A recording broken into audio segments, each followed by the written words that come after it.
Bigfoot, alien abductions, the occult, the dead that still walk the earth, the many beasts that prowl the wildernesses and swim the deeps of the strange planet we call home.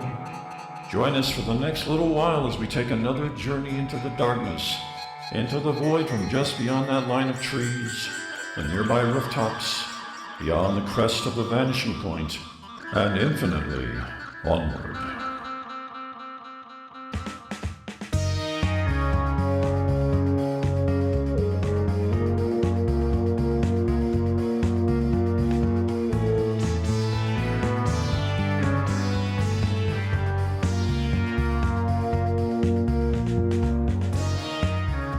From the Prince Edward Guild Studios in Penetration, Michigan, it's Beyond the Near Horizon featuring Colonel Stephen Prather. Now here's your host, Colonel Stephen Prather. Thank you, Stephanie. It's Saturday, June 5th. Welcome to the program. A bit of the personal and administrative. This is our last Saturday with our researcher and board operator, Bruce. You were there at the old Aero Flip Studios at the beginning of all this last year. We will miss your fish-related humor and your occasional serenades. I have to say, I don't know many with your love for Irish murder songs. Didn't even know it was a category, to be honest. I do want to promise we'll keep sending those checks to pay your mother back for the loss of her El Camino and her goat enclosure. 22 years sounds like a long time, but she'll soon be made whole. All the same, good luck at the floating ashram, and I hope the currents off Long Island cooperate. We do have a small bit of syrup in the stirrup. Vladdy, who I mentioned a couple of Fridays back, would be filling Bruce's spot, will not be able to do so, as he has apparently been elected mayor of Planker, Minnesota. The election actually took place last November, and he didn't run officially. And as it happens, his sister-in-law thought a write-in campaign would make a good prank. He's a little dejected over the fact that he's been tabulated as an independent in the city records, but identifies as a member of the Blood Before Tyranny Hatchet Party, which he also founded, apparently. All the same, our intern, Ian, did a little voodoo, and happily, we've made arrangements to bring in Vladdy's cousin Yuri. Now, Yuri actually ran an all-carpenters pirate radio station for 6 months from a walleye trawler in Lake Huron. Sadly, that ship, the Marauder, I think it was sunk by shore batteries mounted in front of a Billy's Burger in Port Austin when noise complaints were ignored, I think. I didn't realize it was even legal, but the lakefront folk have a different way of life, so I asked a few questions. We're happy he was able to make it ashore, and even more pleased to have him joining us beginning this Monday. In tonight's show, I'm pleased to say, we'll have back for a second time student prodigy and inventor Piotr Shovelusky. Comes to us again with an armload of gadgets of his own making. So we're going to take a spin with some of those right here in the studio. And we have been assured this time none of them will fire projectiles, flaming or otherwise. Speaking of projectiles, just a reminder, you can send donations to the Lower Tampa Animal Education Fund in the name of the late Kit Merkerson.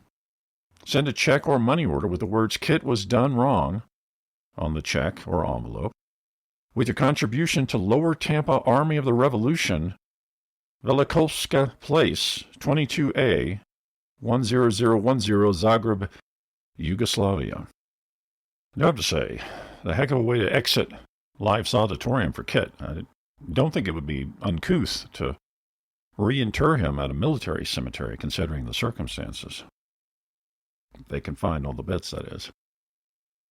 So I'm reading the Upper Peninsula Pulse entertainment section this morning, And Bud Hayden, their beef industry correspondent, just came back from Los Angeles where he screened a new Gregory Peck movie called The Omen. It was full of nothing but praise for it. Without spoiling it for anyone, it involves a child Antichrist checking up with a politician and his wife, both of whom he kills through his sway over a Satanist in his employ so he can infiltrate the political elite, which he does. You can check it out and make up your own mind. Sounds like fun, but it's a reminder that the studios, I think, need to get off their tush and make a movie out of our friend Enoch Price's book, The See-Through Cat. Very similar plot. Superior, if you ask me. It has 3 different helicopter chase scenes in it, and all the major characters are partial amputees. Where are you going to find that? Not to mention the unforgettable image of a cat with see-through skin. Easily be doable with claymation. A no-brainer. Well, let's stop down now and chat with someone many of you are getting to know well. She regularly helps us understand what the invisible forces in our universe are conveying through her analysis of birthdays, dietary habits, and mid to large-size moles. She's an author, prune-living activist, and clairvoyant. Recently, she has moved into the world of fiction for the first time with her new novel, Within the Belly, which is an alternate take on the Jonah and the whale story, where Jonah decides to stay put and founds first a homestead and then a small, quirky community where he becomes butcher. From there, it spirals into cocaine use, corruption, and sexual promiscuity. Good read. But I will advise folks that she tends to get salty, so read that sucker silently if you're on a bus. She connects to us via the Higher Plane Hotline from Hydra, New Jersey. That woman's name is Ranchera Yasmine. Ranchera, can you hear us okay? I hear you fine, Colonel. How are you? Oh, doing great. As always, feel free to call me Stephen, if you wish. I don't think so. You're out of the burrows today, over in the Meadowlands, I guess. I hear you have some big news this week.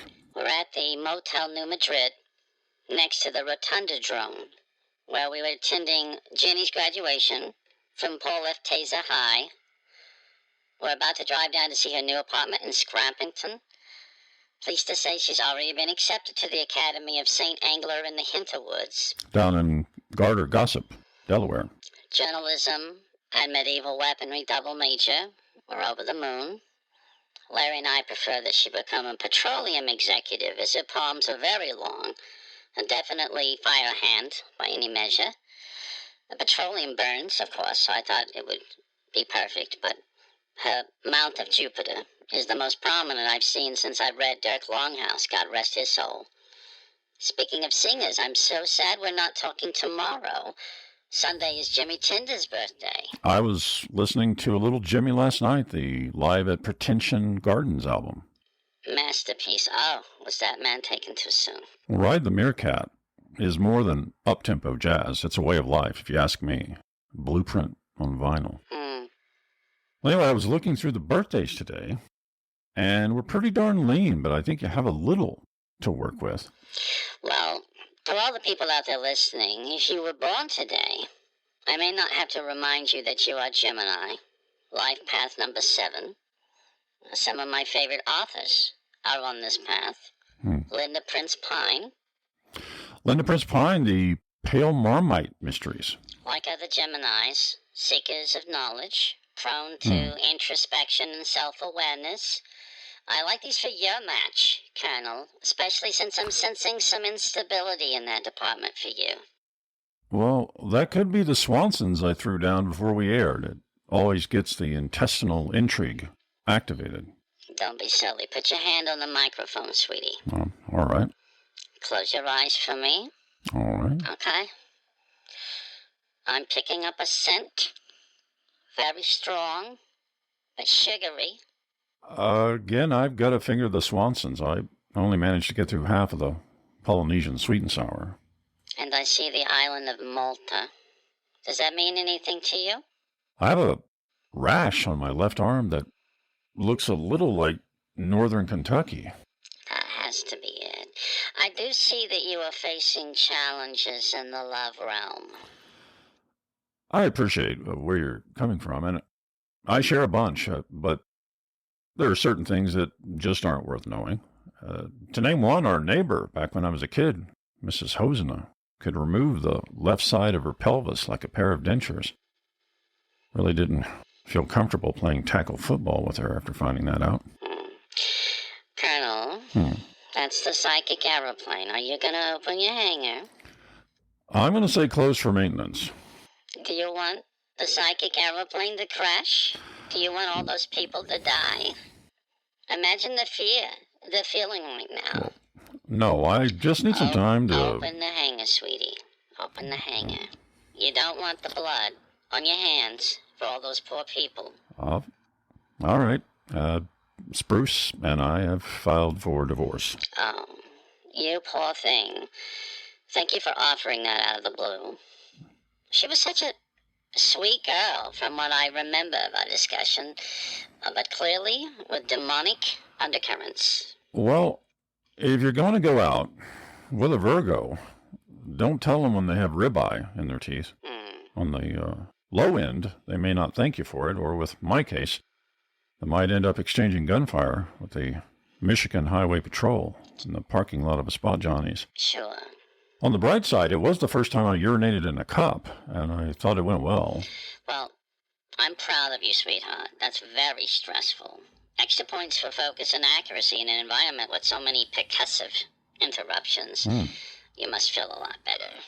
Well, this has brought to mind the foundation of my relationship with Spruce, and it ties into a very specific habit of my mother. She would split a garden hose down its length with a hunting knife. Colonel, if you don't mind me jumping right in, do you recognize the name John Carlos? It's not a name I've used. Someone else is using it, sweetie. You can let go of the microphone. I do know a guy in Sioux Falls who makes two-person wetsuits named Carlos Jones. John Carlos is a world-class sprinter who won the bronze back in the Mexico City Olympics. Okay. He's very controversial. I see. You may remember he raised his fist along with another sprinter.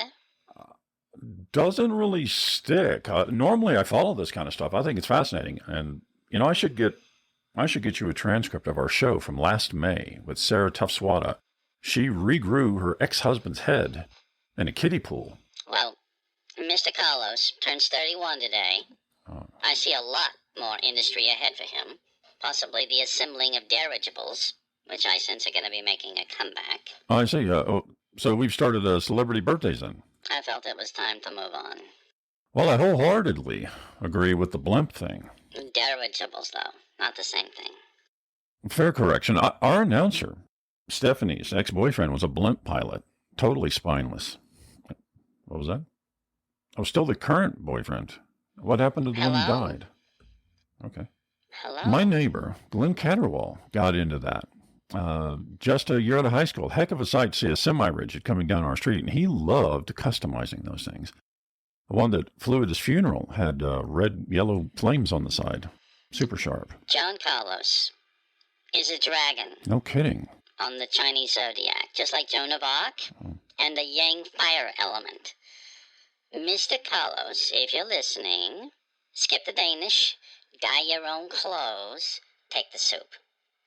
Solid advice right there. I don't have it in Bruce's notes, but I think Cary Grant may have been born today.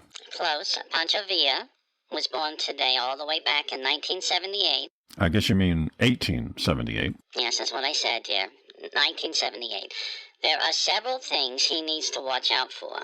But unfortunately for him, he's already dead, which will make this advice much more difficult to implement. Oh, good point. Who do you have there next? That's it. No one else important was born today. I do have a list of dynamite people who we've had on the show. I thought we might have a run at. Can you hold on for a second? Sure. Folks, we're on the line with Clairvoyant Ranchera Yasmine. Hello. Oh, this is Colonel Stephen Prather. May I ask who I'm speaking with? This is Bert Yasmine. I've already told you people I'm done. I can't go back to Thailand. I have the name Larry. Okay then, Larry. The answer is still no. You got some gall calling at this time of the night. Actually, your wife handed you over to me. My wife? Are you the bastard responsible for this? She's doubled over in pain right now. Oh, sorry to hear that. We were actually in the middle of an interview. Boy, you've really lost it. She can't even lift her left arm anymore. When does she finally get what she deserves after all she's done for you people? Do you think you could just shoot her up like that twice a day with no consequences? Well, we have a birthday or two to get through if she's clear-headed enough. You people are really something. Bunch of sadists. Hold on a minute. Heartless piece of crap. Thanks very much. Apologize for the delay here, folks. Thank you, Colonel. Sorry about that.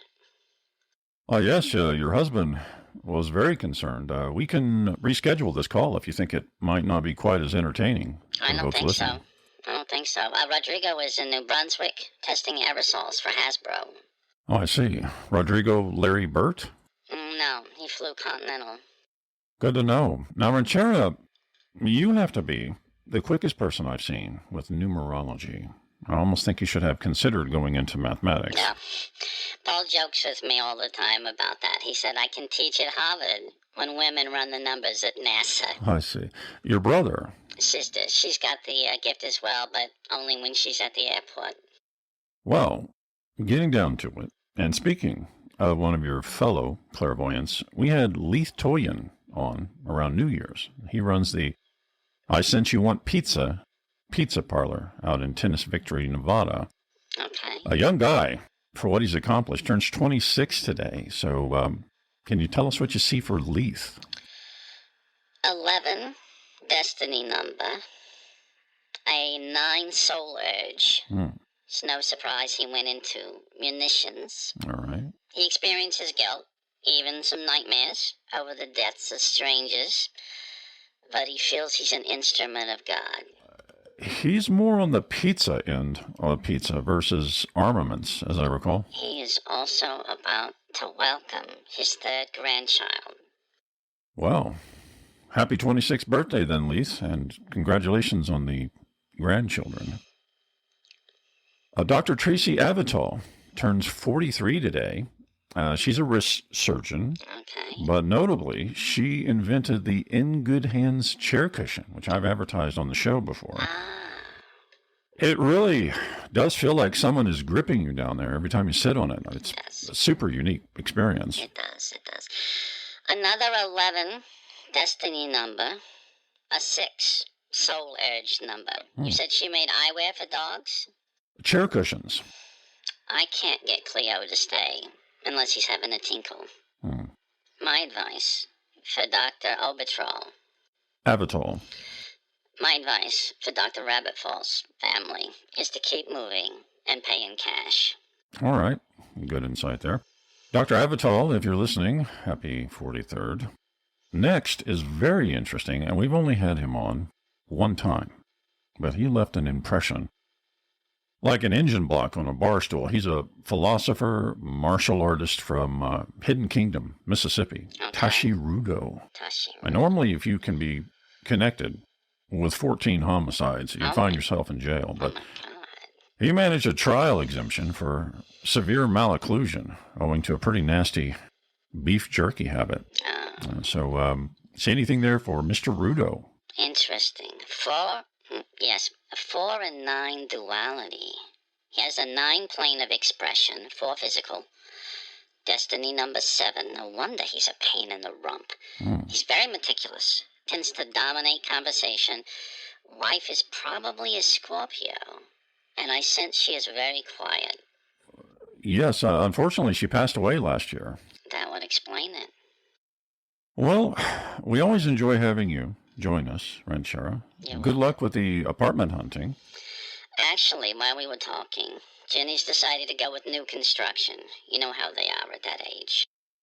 Well, hopefully, she can find a site near campus. They're going to start her snaking toilets at a new penny saved they're building over in Lake Madison. Oh. Well, then I wish her good luck on the construction thing. Hold on a minute. She's changed her mind again. Can I get back to you? You're always welcome on the show. Ranchera Yasmine, folks, the new book is Within the Belly. You will absolutely not look at Jonah and the whale the same way again. Well, where can folks pick up a copy, Ranchera? Let's see. Miami. You can find it anywhere they sell books west of Little Havana, no further north than Northwest 14th Street, and don't go south of Coral Way. All right. You don't want to go any further west than Southwest 49th. Well, you heard it here, folks. If you're in that sector of the Magic City, mumble on down. All right, coming up next, we crack open the breach and peruse your letters. Stay tuned. Do your extremities sometimes feel numb? Does the world around you sometimes appear blurry, even after you pop on those prescription glasses? Do you feel as though you're on a treadmill whenever and wherever you go? Maybe, when you look in the mirror, you see a paunchy, gray-templed version of yourself, impatient with being looked at by you, and who eventually challenges you with an obscene gesture. Well, when is the last time your family went on a vacation? How many months, years of pulling into your driveway in that broken-down station wagon, again and again and again? Something seems wrong with the world, and it's not just you. You pass the ghostly faces of your neighbors as they wander the gray sidewalks that crudely bind together the desolate suburban landscape. The dull drone of lawnmowers swirls like a noxious cloud seeded with the remains of once vibrant dreams. The laughter of children falls sharp like a knife's blade. Every cut upon cut brings closer a clarifying image, and it seems to be an impotent, bowel-evacuating, humiliating end. As evening descends, the television fills your drab rooms with mushy, meaningless noise. You, your exhausted wife, your talentless teenage son and daughter swallow mouthfuls of thawed mystery meal, though only enough to stave off physical collapse. And when the day ends and the lights are switched off, even the darkness is too weary to fear. How about a change? The lush forests, babbling brooks, and serene lakes of Lauderdale, Michigan probably won't solve your problems, but wouldn't you rather experience your mental breakdown someplace tranquil, where your remains would be unlikely to be found for years? Well, write to the Southeast Lauderdale, Michigan Bureau of Tourism at P.O. Box 4646, Lansing, Michigan 48664. Do it while you're still able to form sentences. You should move that. If somebody sits there, they're not going to be able to, they're going to stick to it permanently. Well, it's been, I think, more than a month since we had Dr. Pitch Spineblow on the show.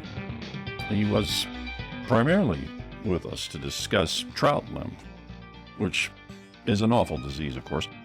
But I was encouraged, and maybe you were too, to hear that the number of cases of smallpox around the world continues to decline. That's obviously good news if that is the case. Well, reason I mentioned it, jump to today, and the first letter we'll be reading.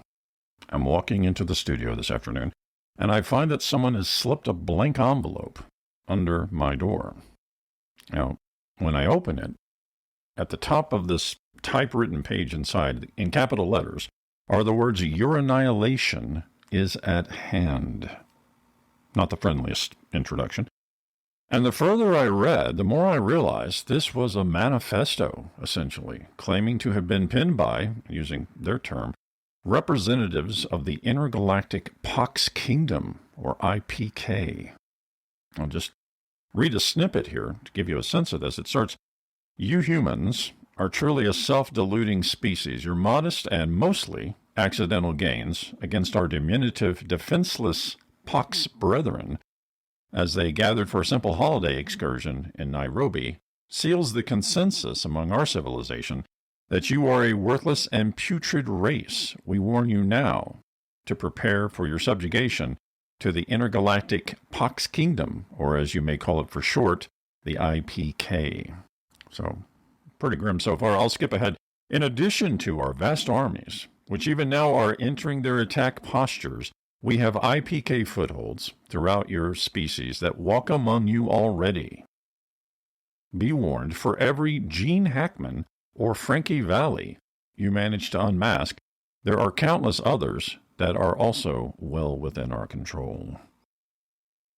Now, just to interject, I didn't catch a whiff of any takedown of that sort. Bruce researched our transcripts and, no surprise, found nothing on Hackman.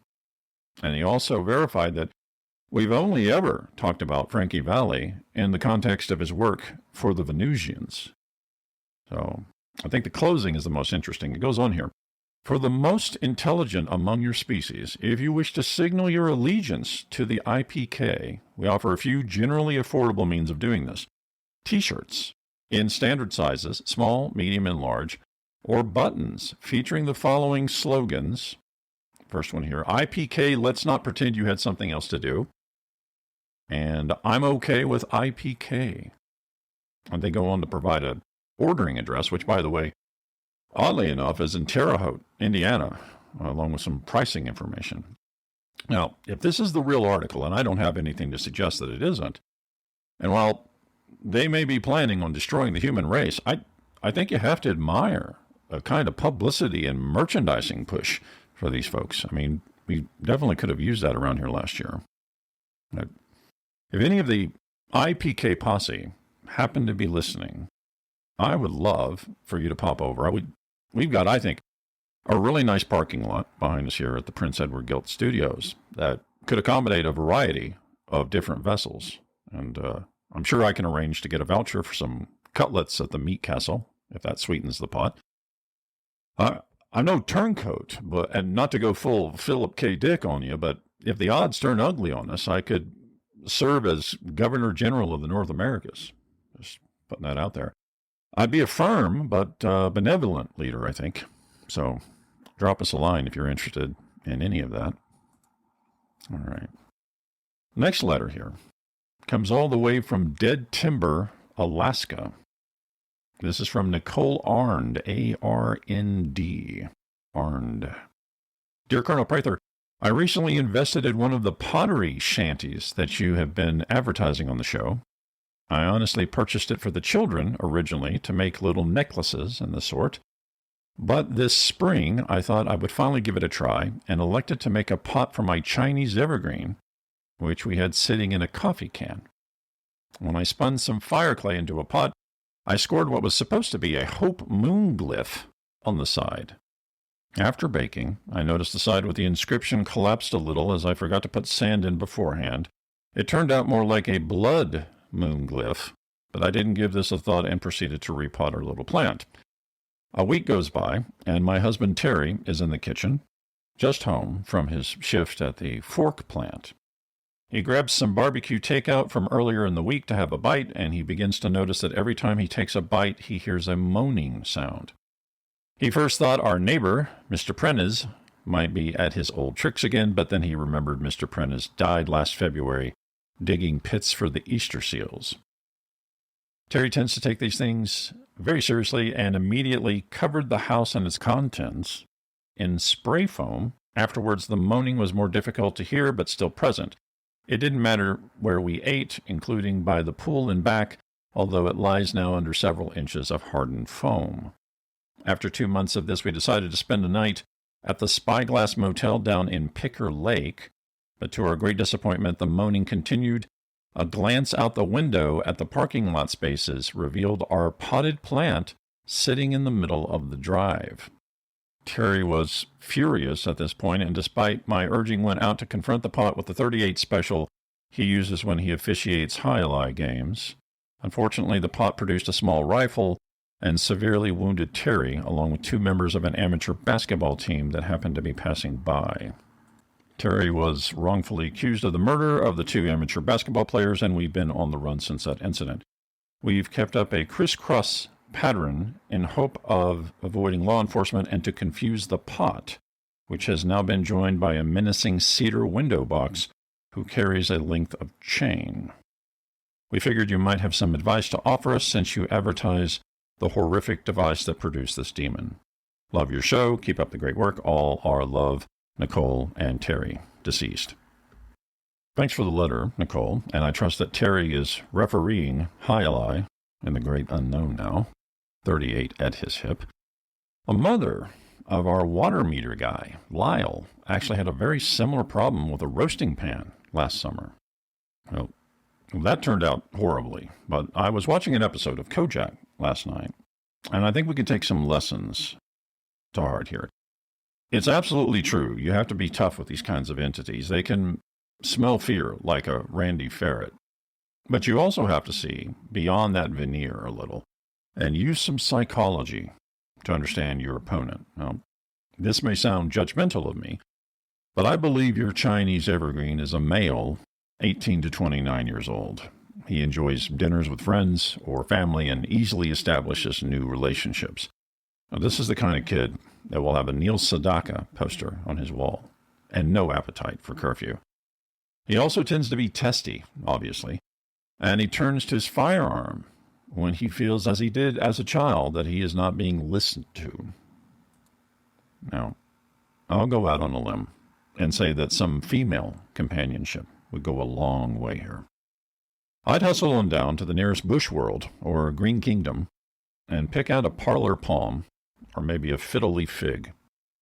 Set them within 10 or 15 feet and let them feel each other out.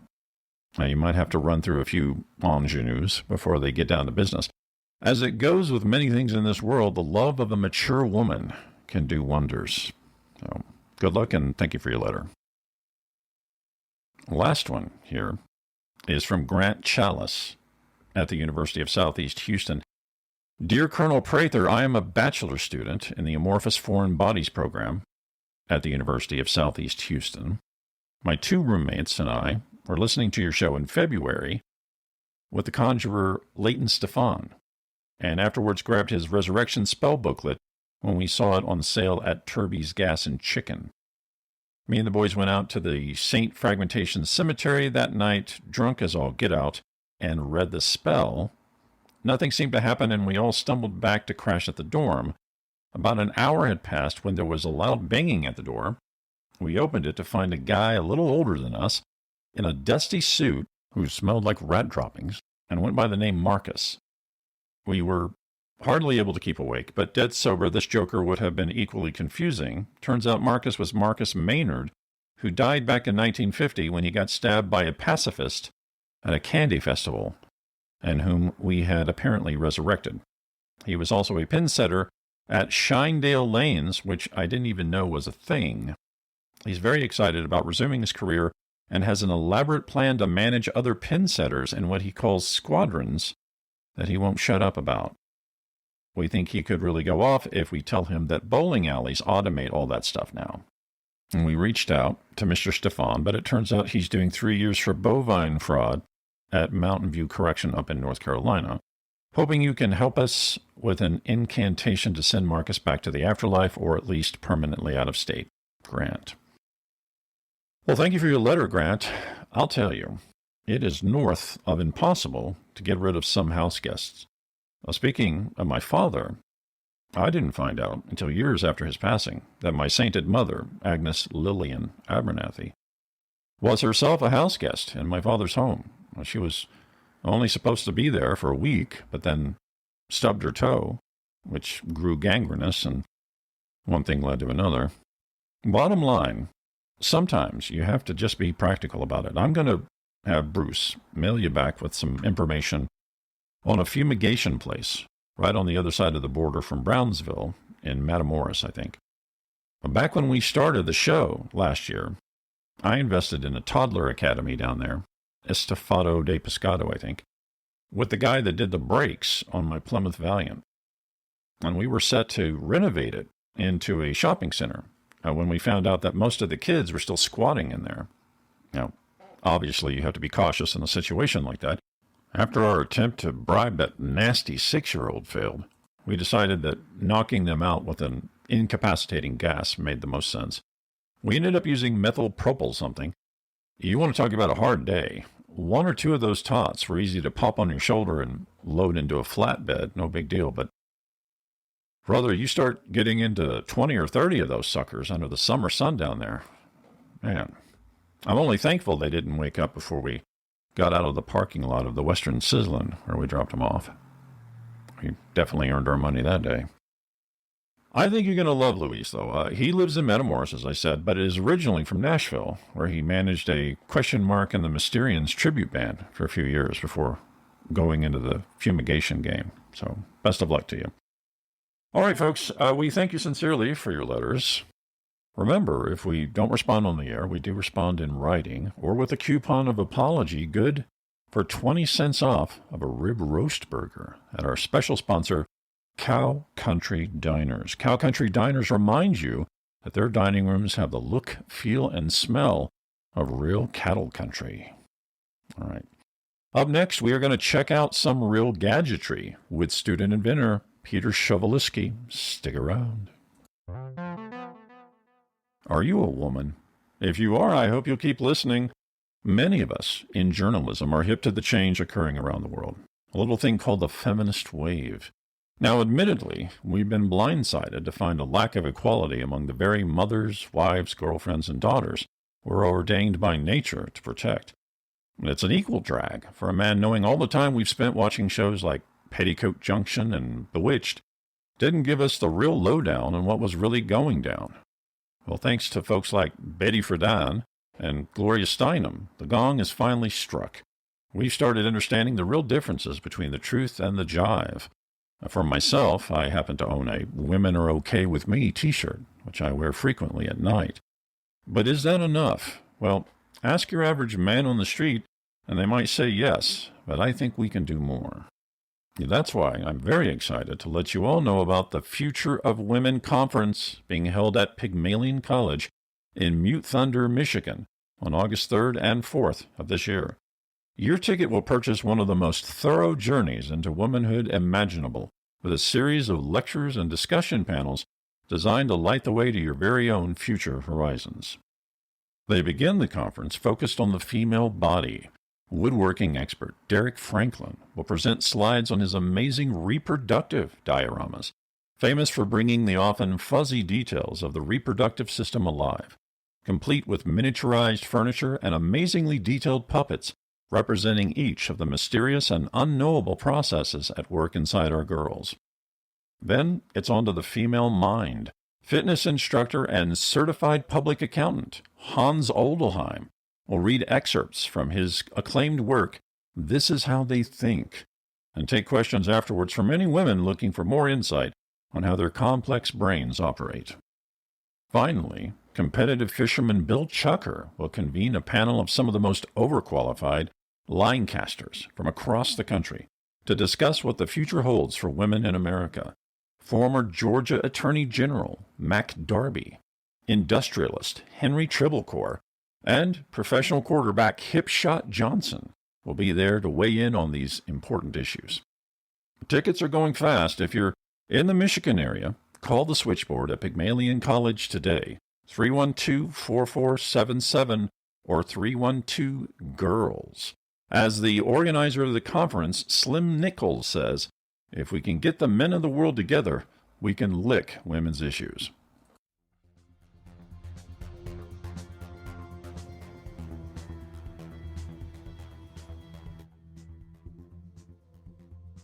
That's fine. That's fine.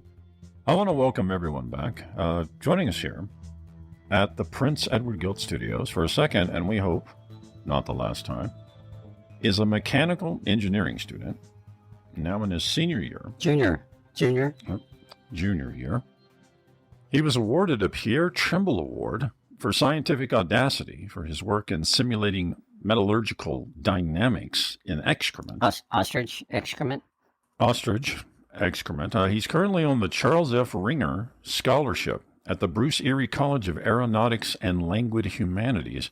Piotr Shovelusky, thanks for joining us again on the program here. Yes, very, very good to be here. There are many, many worse places. Oh, that has a ring of truth. Absolutely. In a 10-minute drive, I could show you 3 of them. I think we're good for this go-round. What have you been up to lately, Peter? Can you time bracket that for me? Oh, sure. How about since our last discussion? Okay. There are 11,316 unique events that I can speak about without violating FCC regulations. With questions and feedback considered, I believe we could get through 9, possibly 10 before the estimated end of your program. Oh, gotcha. Well, how about the last two? Last two. At 3:01 p.m. local time this afternoon, I was leaving the La Casa de la Ropa Sucia with a 6.8-ounce order of frijoles asparagus. and noticed that an elderly woman, approximately 65 to 68 years old, had her eyes trained on my facial area. I began to maintain visual focus on her facial area with an intensity approximate to her own. After pausing 1.5 seconds, which I have calculated as the average maximum before verbal engagement, I determined that for reasons of infirmity or ulterior arrangements, she had not responded.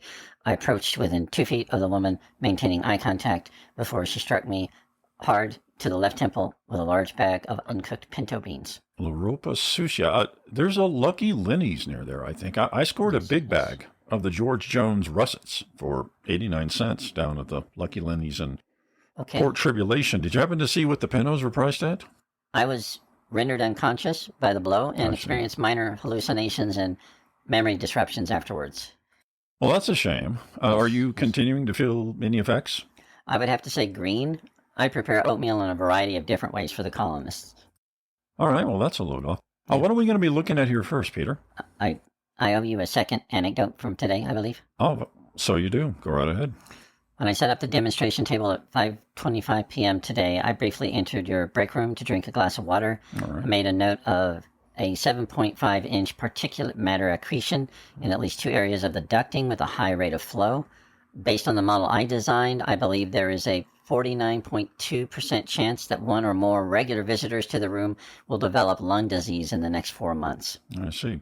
Well, as long as it's under 50. This is technically a third anecdote, but there's also a nest of Norway rats in the break room. Okay. Based on analysis of the droppings, the colony contains between 73 and 81 rats. Man, I got to get Victor Tambo back on the line. We were convinced that scratching was his Uncle Melvin. Who's Uncle Melvin? All right, what are we going to be looking at here first, Peter? This first device is a pain-obscuring interjection apparatus, or POI for short. All right. This is the POI Mark III. For folks at home, this thing is super stocky. This is iron? Wrought iron. It weighs approximately 118 pounds. Well, it seems to open up like a waffle maker, and it's about as big as your average toaster. There are no reliable tables of averages available for toasters or their sizes made in the United States. Oh, good to know. How does this thing work, Peter? Well, that name is more or less descriptive. The pain-obscuring interjection apparatus distracts from pre-existing pain. Are you experiencing any pain currently? No, not really. I will need to introduce that. May I strike your head? Sure.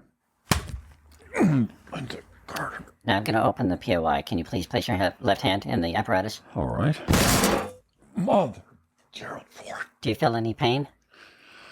Yes, my hand feels like I tried to make chopped steak surprise with it. Okay. Do you feel any pain in your head? No, actually. Wow, that is really something. Pretty darn effective if you look past the side effects. This comes off very large and heavy looking. Do you expect to streamline it before you put it on the market? Streamline it. 2 days ago, I signed an exclusive sale agreement with the Philadelphia Pipefitters Union, number 3, with the unit as is. Apparently, they can put it to immediate use.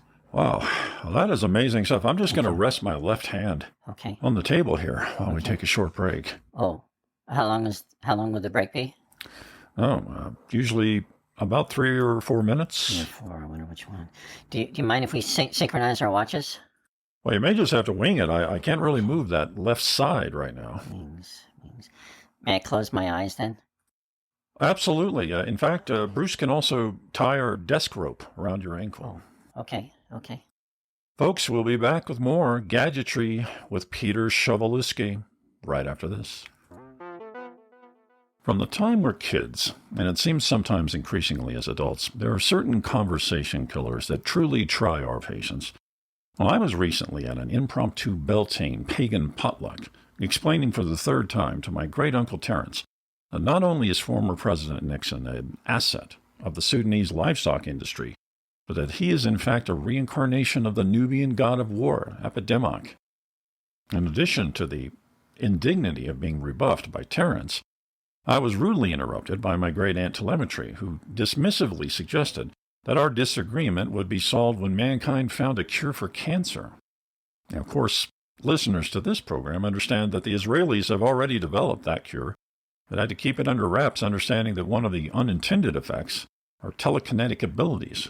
Of course, to date, only Uri Geller has taken this super vaccine, as it's called, and we all know what happened there. Now, that still leaves an array of different unsolvable problems in our world that only seem to exist to make us feel guilty about what we've managed to accomplish. Well, I'm pleased as a form-fitting jumpsuit to tell you we are not alone in this pet peeve. The folks at Make More Smart have come up with what I think is a pretty far-out way of helping us all feel a little bit better about what we've actually done for the world. It's the Solve World Hunger board game, and let me tell you, it's perfect for every kind of gathering, young and old. The multicolored, eye-catching board features the flags and mascots of 50 different countries around the world. Select your playing piece from either pop sensation, soccer champion, award-winning actor, uranium tycoon, or charismatic politician. Roll the included dice and you'll land on one of the many hungry hotspots. Maybe you stopped on Ethiopia. Well, hesitation is your enemy, so you want to use that seed money to purchase refugee tents. As you collect donations from your fellow players when they have the misfortune to land on your country, move on to distribution centers and eventually tourist attractions to give your many dependents hope. The first player to reach 10 million mouths fed wins, and here comes the best part. Every other player has to say it together. You solved world hunger. Pick up your copy today at toy or game retailers near you for $7.99. Sleep easy in the knowledge that for every 1,000 games sold, Make More Smart sends a brand new game free of charge to one of the famished countries on the big wheel at the Make More Smart headquarters in Honolulu. Feel the satisfaction of knowing you could solve any problem if you put your mind to it. Grab your copy of the Solve World Hunger board game today.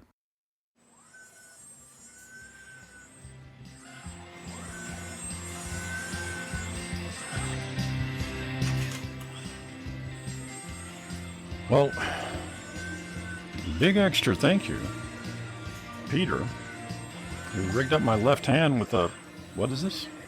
It's a biomechanical support sleeve. All right, there you go. So the hand still looks like hammered tenderloin, but I can crush car bumpers with this little guy. Can I wear this to bed? Bed. Okay. I misjudged the decay rate of the thorium. I think it's probably best not to leave it on you or to breathe in around it if you want to avoid pancreatic cancer. Do you want to avoid pancreatic cancer? Sure. Why not? We'll just lay this sucker down here. I guess that leaves this number on the end, and I have to say, I love the look of this thing. Okay. Folks, if you're listening, this looks like a kind of your standard phone booth. What do you call this thing, Peter? I call it a phone booth. We both need to step inside here. All right. Let's get in here. It's a little tight. Ow, that's my foot. I can generate enough energy for a 7x4 cubic foot containment. Boy, is it cramped in here. I'm going to have to put my hand on your face. I'm sorry. Okay. I don't have any issue with that. I'm not sexually attracted to you, and I plan on waiting for another 11.3 days before I approach potential partners to seek out an intimate encounter. Right. Yeah, is that true? The unit is in the receiving position. If you can look down, you can tell by the lever on the side of the handset. Okay. Standard Ma Bell handset for those listening. Okay. And what do we call this, Peter? I actually named it on my own. It's a field escaping unbound communication relay. It sends and receives telephonic communications from and to the future. Ow, finger, ow. Sorry. I'll activate the unit, and it will take a few minutes to reach optimal operating temperature. Right. Received calls will originate from the future. That is really something. How far into the future? I don't have any means of detecting that. The only condition is that someone is attempting to communicate over an energized telephonic array of some kind. Okay. We've got an audio jack on the side plugged into your soundboard to allow your listeners to eavesdrop. That's got to be constipation pain. Wow, okay, well, here we go, folks. A phone call from the future. Shall I just... It usually rings almost immediately. All right, let's make some gravy. We don't make history often. Prepare for a voice from the future, folks. This is Colonel Stephen Prather. What year is it where you are? What in Hades does that mean? Listen, you're going to have to call back when you can learn some English. Good God. He seems angry. You're talking. All right. There's a non-significant probability that inbound calls will not be native English speakers. Does this thing have an Anglo setting? I mean, I know a little Spanish, but only enough to get myself shot in a cat house. Okay, you should pick that up. We have got to start getting English programs out to these folks. Lordy. Yeah, hello. This is Colonel Stephen Prather. Who am I speaking to? I'm afraid you might be confused. This is Colonel Stephen Prather, genuine article. I think we'll have to agree to disagree, my friend. Fair enough. Ride the meerkat, whoever you are. Why don't we switch this around to some outbound calls, Peter? What do you say? Switch it. Okay, here we go. It's Right. there. Switched over now. Any call you make will be routed in the future. All right. Actually, isn't that the case with any phone call? Where you always sort of ice breaking from the present into the future? The containment field we're standing in has a lensing effect. This both delays and disrupts the time-space coupling, resulting in a currently unpredictable amount of time dilation. All right. Now I'm wondering, who am I going to dial? Is your father dead? Yeah, years ago. Don't dial him. Going with the blood bank. This place is great in a pinch. There we go. Dialing now into the future, folks. John, as Escalades, what can I do for you? Oh, wow, did you used to be a blood bank? I have no earthly idea. Oh. Can you tell me what year it is? I can't talk to you if you're high, honey. Well, I couldn't really tell, but that has to be the future. That could have gone better. I'll try another one here. Okay.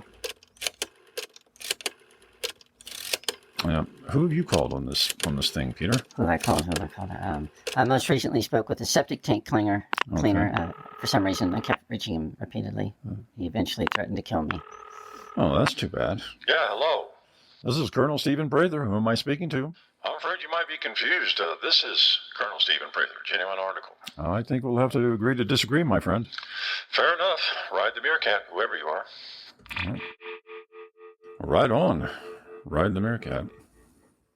Okay. Well, they're obviously well educated, whoever they are. Could be. Peter, what's next for you, my friend? I'm probably going to use your bathroom. All right. Well, enjoy yourself, and thank you again for joining us. Do look forward to the next one. And folks, we do thank every one of you for joining us again.